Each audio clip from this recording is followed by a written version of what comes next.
ओम योग संदेश में योग सूत्र पर चर्चा कर रहे थे। सभी का स्वागत है। इससे पूर्व हमने ईश्वर क्या होता है उसके विषय में जाना, उसको कैसे प्रेरित कर सकते हैं वो भी जाना। अब इसका परिणाम क्या है कि हर कार्य का परिणाम होता है।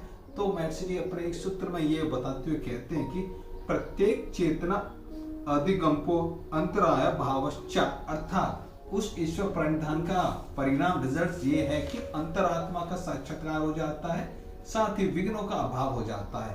अब क्वेश्चन ये उठता है, ये विघ्न कौन से हैं? तो अगले सूत्र में फिर विघ्नों के बारे में बताते हैं इस प्रकार। व्याधि सत्यान संशय परमाद आलस्य आवृत्ति भ्रांति दर्शन आलब्ध भूमित्वानि अनय स्थित तत्वानि चित्त विक्षेपास्ते अंतराया। ये 9 प्रकार के अंतराय हैं, मतलब बाधक तत्व हैं जो इस प्रकार है। सबसे पहले बात करेंगे व्याधि त्रिदोष, वात पित्त का बॉडी में अब ऊपर नीचे हो जाना व्याधि है। अब आते हैं दूसरे पे सत्यान, इनकेपेबिलिटी ऑफ माइंड को सत्यान कहते हैं। थर्ड पे आते हैं संशय, समाधि के जो ये साधन है, ईश्वर को प्राप्ति के साधन है, इन पे डाउट होना संशय है।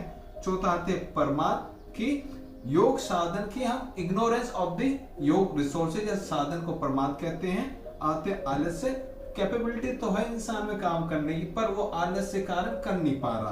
पांचवा आवृत्ति, जो मेटेरियलिस्टिक वर्ल्ड है इनके जो विषय है सब्जेक्ट है उनमें आपका आसक्ति होना, अटैचमेंट होना।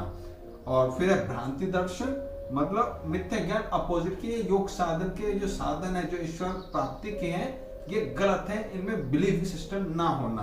और फिर अगला है अलब्ध भूमित्व, अर्थात कुछ सफलता प्राप्त हो जाती है फिर आगे नहीं हो पाती तो बीच रास्ते में छोड़ देना। और अंतिम में अनव स्थित तत्व, समाधि कुछ स्टेट प्राप्त हो जाना और बाकी